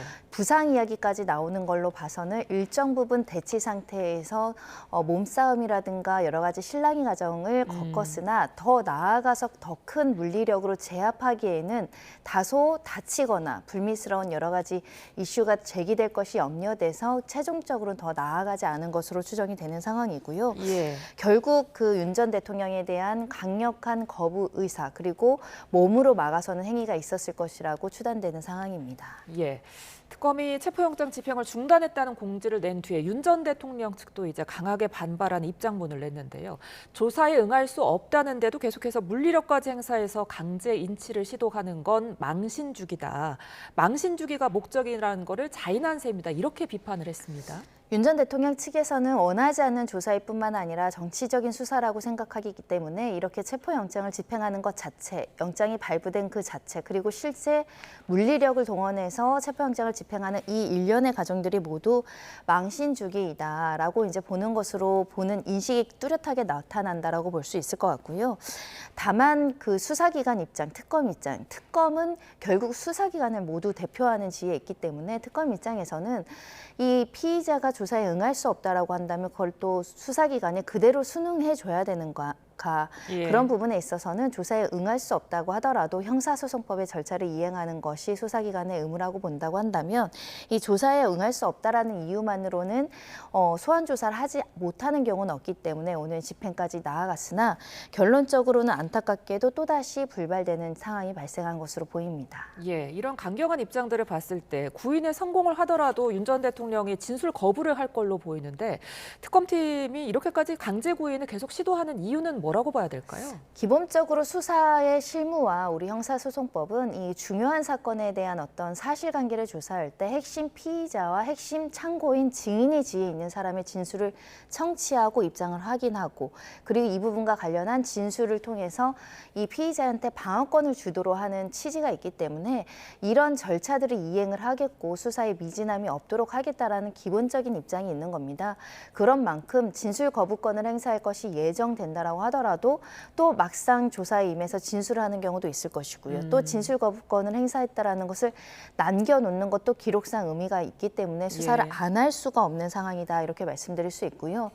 윤석열 전 대통령은 본인이 피의자로서 조사받는 것도 있지만 관련 사건들의 공범 내지는 증인의 또 지위에서 어떤 사실에 대해서 구체적으로 진술을 해야 되는 취지도 있습니다. 그런 만큼 특검에서는 필요한 피의자이고 증인의 지위에 있는 사람에게 주요한 어떤 사실관계를 확인해야 되는 것이 의무이자 해야 되는 부분이기 때문에 하고 있다라는 것인데요. 예. 도저히 방법이 없고 도저히 이제 체포영장까지 할 실익이 없다라고 한다면 자체적으로 판단해서 그렇다면 소환 조사 없이 기소를 하거나 다른 방법으로 수사를 하는 것을 고려해 볼 여지가 있는데 지금 2차까지는 최대한 노력을 했다. 설득하려고도 노력을 했고 또 가능한 수준의 어떤 물리력도 동원해봤지만 도저히 이게 성립하지 않는다라고 한다면 2차, 3차 뭐 더 집행을 시도하진 않을 가능성도 남아 있는 것 같습니다. 네. 이 체포영장 집행 시한이 오늘로 만료되는 만큼 영장을 재청구할지도 관심인데 재청구 확률은 얼마나 보세요? 쉽게 예측하기는 어려운 것 같습니다. 오늘 굉장히 강도 높은 수준으로 그러니까 도저히 힘으로 제압하기가 어렵거나 그 위세가 굉장히 강해서 강제로 데리고 오는 것이 거의 사실상 무의미하다. 그러면 사실 재청구까지 가지 않을 것으로 보입니다. 그렇기 때문에 오늘 1시간 20분 동안 어떤 일이 있었는지 좀 살펴볼 필요가 있는데 그럼에도 불구하고 변호인을 통해서 여러 가지 의견 조율을 여전히 노력하고 있지는 않을까 생각을 하는데요. 이 3차까지 집행할지는 현실적으로는 좀 가능성이 낮아지고 있는 게 아닐까 생각을 합니다. 그런 만큼 다양한 방법 방법으로 관련된 보완 수사를 해야 되는 부분들이 특검에 남아 있는 것 같습니다. 예, 윤 전 대통령이 이런 식으로 수사 절차에 불응한 게 이번이 처음이 아니잖아요. 그렇습니다. 이미 체포영장에 대해서 경호처를 통해서 이제 집행 저지를 해가지고 특수공무집행 방해죄까지 지금 수사를 받는 상황이다 보니까 굉장히 강렬한 수준으로 강력한 반대 의사를 표시했던 것으로 보이고 변호인들도 이 자체 체포영장을 발부받는 행위 자체를 망신주기라고 이야기하는 것으로 봐서는 이 일련의 절차를 모두 수용하거나 적극적으로 받아들일 의사가 전혀 없는 것이 이번에도 확인된 것 같습니다. 그런 만큼 특검에서도 실제 윤 전 대통령의 진술 없이 또는 관련된 진술의 확인 없이 사건을 이끌어 가야 될 수도 있다는 점으로 확인을 했다라고도 보이고 그러면 차선책으로 다른 절차를 진행할 수도 있지 않을까 생각합니다. 예, 자 김건희 여사 수사 상황도 좀 살펴볼게요. 특검이 이르면 오늘 김 여사에 대한 구속영장을 청구하는 방안을 검토하고 있는 걸로 알려지고 있거든요. 어떻게 전망하세요? 일단 추가적인 2차 소환 일정을 조율하거나 통보하지 않은 것으로 알려지고 있습니다. 그러니까 2차, 3차 소환 조사는 불가피하고 다방면의 다른 제명으로 수사가 이어져야 되는 사건인데도 불구하고 소환 조사 통지가 없었다는 것은 구속영장 청구를 정밀하게 분석하고 있다라고 볼 여지가 굉장히 높은 것이지요. 특히 어제 조사 과정에서 일부 진술이 나온 걸로 봐서는 도저히 진술이 의미가 없을 정도로 전면 부인하거나 모르쇠로 일관하고 있기 때문에 2차를 하든 3차를 하든 다 부인하는 취지일 것이 예견되는 상황이고 또 부인하는 입장을 확인한 만큼 이 법정에서는 또는 이제 수사 절차에서는 범죄 사실을 인정하냐 인정하지 않고 다투느냐 무죄 취지의 주장을 하는지가 굉장히 중요하거든요. 일단은 기본 틀에서는 무죄 주장을 하는 것이 확인이 됐고 특히 도이치모터스나 명태균 씨 관련해서는 객관적인 물증과 또 배치되는 진술이 나왔을 가능성을 배제하기 어렵습니다. 그러면 특검 입장과 법원 입장에서는 객관적인 사실까지 부인하는 상황이라면 증거인멸 가능성이 높다 이렇게 평가될 여지가 있어서 지금 특검에서는 지금까지 수사와 지금까지 증거를 둘러싸고 범죄의 소명이 어느 정도 이루어지고 중대한 범죄라고 판단한다면 어제 부인하는 태도에 비춰봐서 증거인멸 가능성이 있다라고 자체적으로 판단하고 구속영장 실질 심사 과정에서 법원의 1차적인 판단을 받겠다라는 결심이 섰을 수도 있습니다. 그 조사를 김 여사의 경우는 어제 한 차례밖에 하지 않았는데 만약에 오늘 청구를 한다면 약간은 좀 이르다고도 볼 수 있는 거잖아요.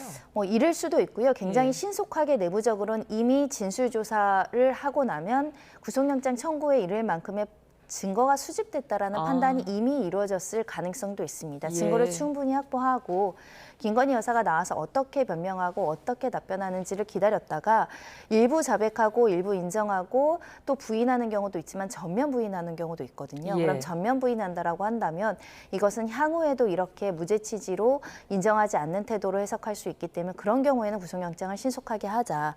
이렇게 이제 판단이 나왔을 가능성이 있고 특히 더 이상의 조사가 무의미할 정도로 전면 부인한다라고 어제 진술이 나왔다라고 한다면 특검으로서는 조금 리스크는 있지만 기각이라는 리스크가 있지만 1차적으로 청구해서 신병 확보를 할 수 있는지 법원의 판단을 기다려보고 만약에 법원에서 기각이 됐을 때는 또 왜 기각되는지에 대해서 어느 범죄가 소명이 부족하다거나 방어권 보장이 필요하다라고 이제 판단이 될 것인데 그에 대한 보완 수사를 거쳐서 또 2차 청구를 할 가능성도 있기 때문에 신병 확보를 좀 서둘릴 가능성이 있어 보입니다.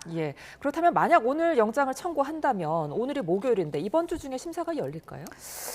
한 2, 3일 정도 후에 열릴 가능성이 있어서요. 일단 오늘이 아니라 내일쯤 청구될 가능성이 있어 보이기도 하고 그럼 주말을 지나서 월요일경 열릴 가능성도 배제하기는 어렵고 여러 가지 가능성이 열려 있어 보입니다.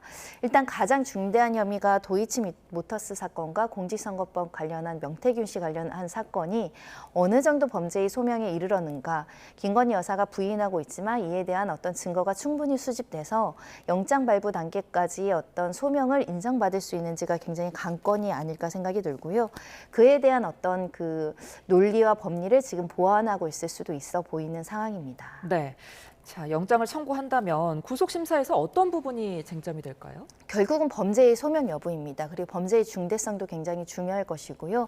이 두 가지 허들을 넘는 경우에는 증거인멸 가능성이 있는지를 이제 집중적으로 볼 것인데 김건희 여사 측에서는 주요 혐의자들 구속되거나 재판이 이미 종결이 되어 있고 다양한 증거들이 확보가 되어 있기 때문에 증거인멸 가능성이 낮다. 도망갈 염려 역시 없다라고 이제 주장할 것이 예견되는 상황에서 특검에서는 관련 핵심 증인들에 대한 진술 조사는 일부 마쳐졌지만 여전히 진행되고 있다거나 현재 사후적으로 입을 맞추는 증거인멸도 충분히 예견되는 상황이기 때문에 증거인멸을 방지하기 위해서라도 이 구속 상태에서 수사를 받아야 된다라고 설득할 가능성이 있고요.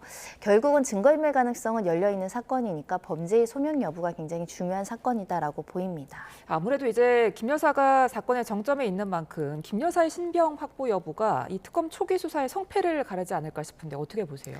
그렇습니다. 워낙에 지연된 수사였기도 했고 특혜 수사 논란도 있었고 현재도 김건희 여사와 관련한 여러 가지 의혹들이 계속적으로 제기되는 상황이긴 만큼 이 중대한 범죄에 있어서는 구속영장이 발부되는데 구속영장이 발부된다라는 것은 그동안의 수사의 진척과 범죄의 중대성과 충분히 혐의를 입증할 수 있는 자신감이 특검에게 있다라는 걸 상징적으로 보여주는 것이고 그럼 주요 관련자들과 관련된 공범들의 진술을 확보하기가 굉장히 수월해지는 측면이 있기 때문에 특검 입장에서는 핵심 인물이 구속되는 것을 굉장히 중요한 어떤 기점으로 판단할 가능성이 있고요. 그런 만큼 신병 확보를 위해서 심혈을 기울이지 않을까 합니다. 예, 어제 조사 내용도 좀 사안별로 짚어볼게요. 먼저 도이치모터스 주가 조작 의혹과 관련해서 특검이 어제 증권사 녹취 파일을 김 여사 측에 들려줬는데 그래도 나는 몰랐다 이렇게 지금 진술한 걸로 알려지고 있습니다. 그 당시에 대학원 때문에 이런 주가나 이런 거에 대해서 신경을 잘 못 썼고 그 직원에게 일임했을 뿐이다 이런 취지로 부인하고 있는 것으로 알려지고 있고요. 오히려 이 주가 조작 1단계 내가 이용당한 것이다 이렇게 무죄 취지의 주장을 하고 있다라고 하는데요. 특검에서는 이 녹음 파일을 기초로 해서 이렇게 계좌를 관리하는 사람에게 40%를 배분해 주기로 약속을 했다든가 또 수익이 이루어지지 않았을 경우에는 이제 화를 냈다든가 이런 구체적인 대화 내용을 통해서 도저히 이 사람들이 시세 조정을 한다는 것을 모르고 인지하지 못하고 이런 발언을 할 수 있겠는가 이런 질문들을 이어간 것으로 보입니다. 결국은 법원에서 평가를 받아야 되는 부분인데 나는 잘 모르고 했다라는 김건희 여사의 설득력이 얼마나 있을지는 그 객관적인 어떤 녹음 파일의 내용 그리고 김건희 엑셀 파일의 존재에 대해서 알고 있었는지 여부 이종호나 관련자들에 대한 사람들의 진술의 신빙성 여하에 따라서 김건희 여사의 진술을 잠시만요. 윤 전 대통령 법률 대리인단이 지금 기자회견을 열고 오늘 오전에 있던 특검 체포 시도에 대해 입장 밝힙니다. 현장 보겠습니다. 장시간 동안 그 진술 신문에 응해서 진술을 받기가 어려운 상황입니다. 먼저 그리고 그 문제도 있고 또 이 특검에서 특검 수사는 그 미리 결론을 이제 정해놓고 그 마녀사냥식의 그 프레임에 짜맞추기 어떤 수사로 보여서 그 조사에 응할 수가 없다는 입장입니다. 그리고 그 모든 우리 공권력 행사나 특히 형사 절차에 있어서의 그 조치들은 그 헌법과 법률의 적정한 절차에 따라서 필요 최소한의 필요 최소한으로 이루어져야 합니다. 그 피의자 신문은 잘 아시는 것처럼 임의 수사입니다. 그런데 대통령께서 미리 진술을 하지 않으시겠다고 거부를 하시겠다는 사전에 통보를 했습니다. 그럼에도 불구하고 특검에 인치를 해서 조사한다고 하더라도 이건 진술이 잘 조사가 이루어지지 않을 것이 명백합니다. 그럼에도 불구하고 오늘 오전에 물리적 강제력을 행사해서 강제 인치하고자 하는 것은 그 자체가 진술을 강요하는 것과 다름이 없고 또 형사적으로도 강요죄이고 또 그 자체로 가혹행위입니다.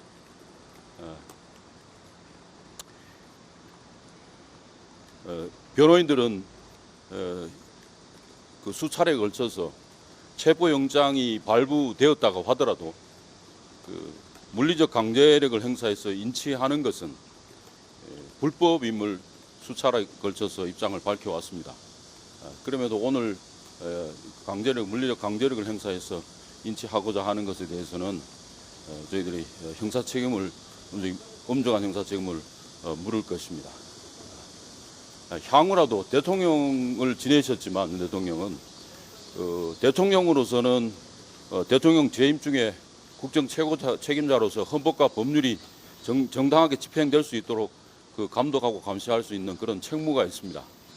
그리고 대통령은 이제 재소자이기도 합니다.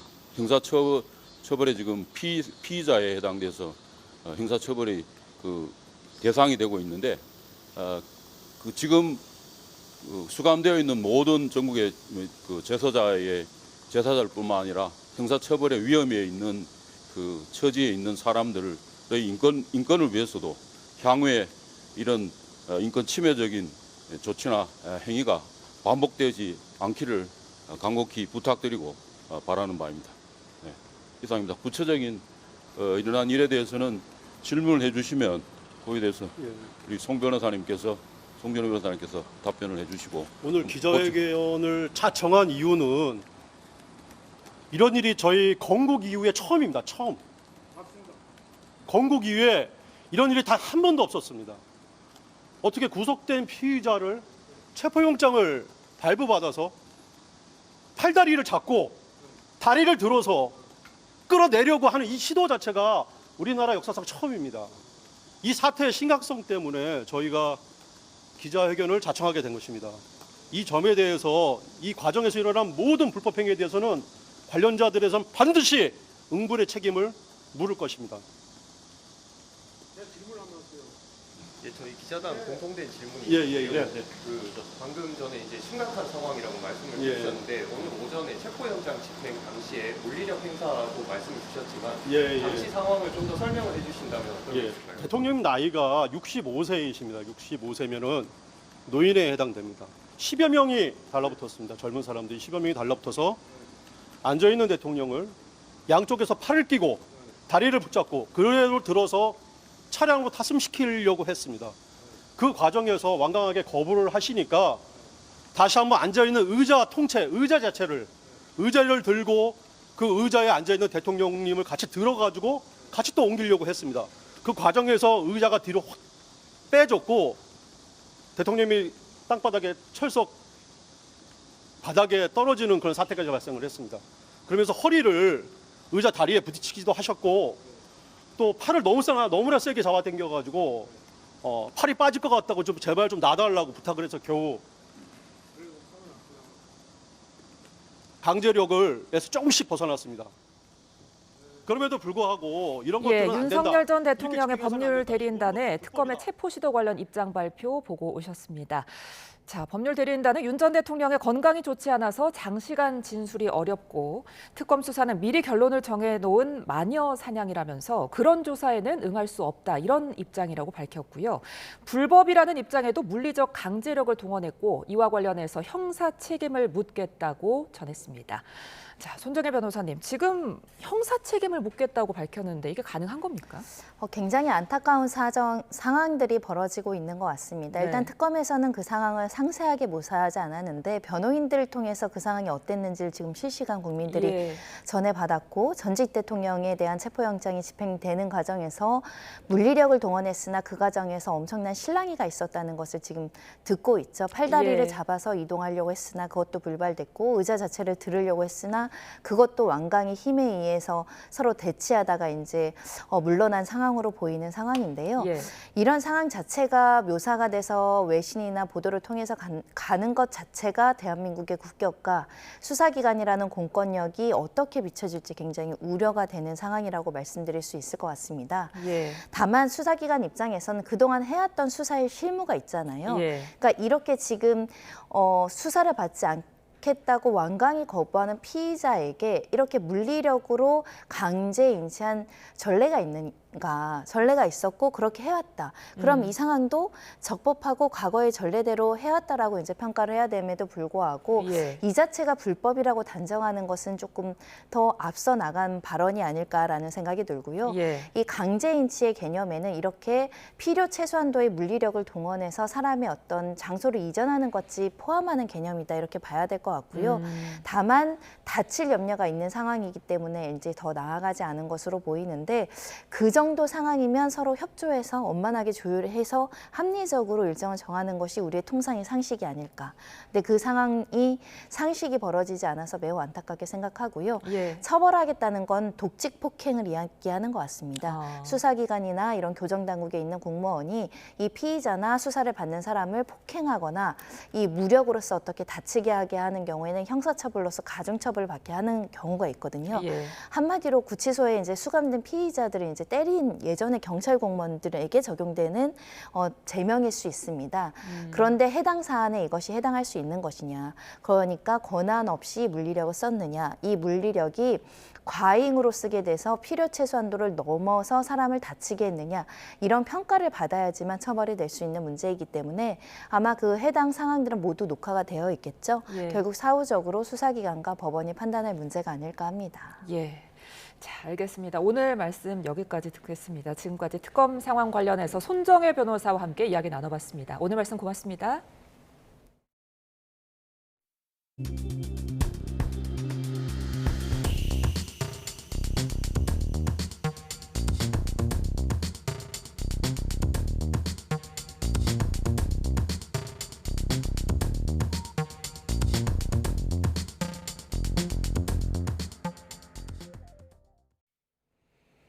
오늘 오후 1시 1분부터 우리나라에서 미국으로 수출하는 품목 대부분에 상호관세 15%가 매겨집니다. 막판 관세 협상 타결로 최악은 피했지만 하반기 수출은 여전히 먹구름이 끼어 있습니다. 이런 가운데 트럼프 미국 대통령이 반도체 관세 100%를 예고하면서 업계 긴장감이 높아진 가운데 정부는 최혜국 대우를 받을 거라고 강조했습니다. 최하영 기자입니다. 미국의 상호관세 부과가 우리 시간으로 오늘 오후 1시 1분부터 시행됐습니다. 관세 협상 결과에 따라 우리나라는 기존 보편 관세 10%에서 나라별 상호관세가 더해져 15%가 부과됩니다. 애초 예고됐던 25%에서 15%로 낮추는 데는 성공했지만 기존보다 관세 부담은 더 커졌습니다. 수출입은행은 하반기부터 관세 영향이 본격화하면서 올해 3분기 우리나라 수출이 지난해보다 3에서 4%가량 줄어들 것으로 내다봤습니다. 미국의 관세 부과 등으로 경기 불확실성이 커졌고 상반기에 나타났던 재고 선주문 효과도 줄어들 것으로 보이기 때문입니다. 6월이나 이제 5월에 미리 약간 밀어내기를 했던 그런 품목들이 재고 조정을 하면서 좀 줄어드는 8월, 9월에 좀 줄어드는 효과도 있을 거고. 게다가 트럼프 대통령이 행정명령에 뜸들이면서 자동차 관세 25%가 언제 15%로 낮아질지도 불투명합니다. 정부는 자동차 관세 인하 시행 시기를 미국 측과 추가 협의할 계획으로 협상 과정에서 잃은 2.5% 혜택을 만회하기 위해 지원 방안을 검토 중입니다. 협력업체 지원이라든지 R&D 지원 통해 가지고 우리 2.5%의 그 갭을 극복할 수 있도록 저희 정부에서도 지원할 예정입니다. 이와 함께 트럼프 대통령이 반도체의 품목 관세 100%를 부과하겠다고 예고하면서 수출 효자 반도체도 관세 사정권에 놓였습니다. 다만 관세 합의에서 최혜국 대우를 약속받은 만큼 유럽연합처럼 15%가 적용될 가능성이 있습니다. 여한구 통상교섭본부장은 만약에 미국의 반도체 최혜국 세율이 15%로 정해진다면 우리도 15%를 받는 것으로 앞으로 100%가 되건 200%가 되건 상관없다고 밝혔습니다. 일단 업계는 구체적인 부과 시기와 적용 방식이 밝혀지지 않은 만큼 정부와 긴밀히 협의하면서 대응할 방침입니다. YTN 최하영입니다. 구글이 요청한 고정밀 지도 반출 결정을 두고 논란이 가열되고 있습니다. 구글이 지도 반출 필요성을 설명하고 보안 처리된 위성 사진을 구매하겠다고 한 발 물러섰지만 설득력이 떨어지며 우려가 여전하다는 지적이 높은데요. 정부는 내일 회의를 열고 반출 여부를 결정합니다. 차유정 기자가 핵심 쟁점 짚어봤습니다.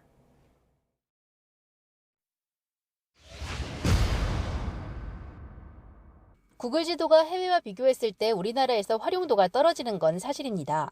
광화문에서 시청역까지 검색해보면 국내 지도 앱에선 도보나 차량 길 안내까지 상세히 제공하지만 구글 지도에서는 나오지 않습니다. 구글은 더 정밀한 지도 데이터가 없기 때문이라며 원인을 우리 정부 탓으로 돌립니다. 하지만 축척이 문제가 아니라는 게 우리 학계의 반박입니다. 전문가들은 구글이 부가정보 추가 같은 인프라 투자만 해도 충분히 양질의 서비스를 제공할 수 있다고 말합니다. 어떤 길찾기 서비스를 하려면 거기에 부가적인 정보가 결합이 되어야만 쓸 수 있는 것이지 1대 25,000원 안 되고 1대 5,000원 된다는 그런 논리는 사실은 처음부터 맞지가 않아요. 구글은 지난 5일 보안시설이 가려진 위성사진을 구매하는 방안을 검토하겠다고 한 발 물러섰습니다.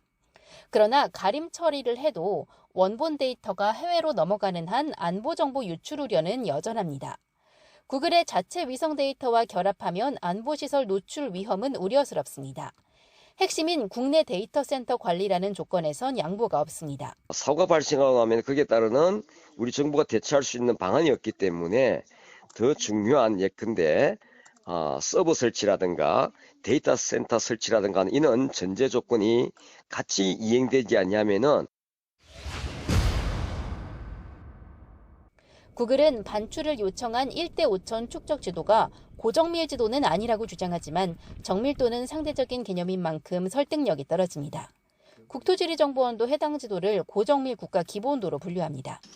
지난 2007년과 2016년 안보상의 이유로 데이터 반출을 거절한 정부. 이번엔 미국의 거센 통상 압박 속에 한미 정상회담을 앞에 두고 연기 결정을 할 거란 관측이 높습니다. YTN 차유정입니다.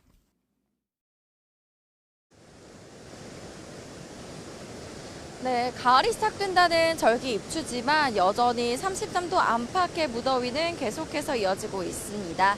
현재 이곳 서울 기온은 30.5도로 비가 내렸던 어제 같은 시각보다 2도가량 높습니다.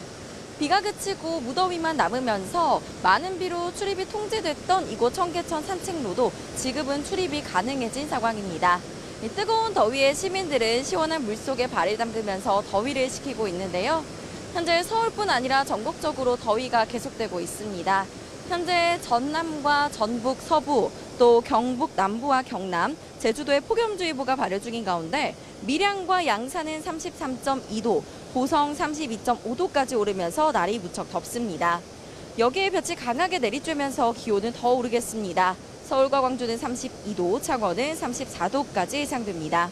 오늘 하늘은 대체로 맑겠지만 동해안은 저녁까지 5에서 40mm의 비가 오겠습니다. 이번 주말부터는 2차 장마에 대한 대비가 필요합니다.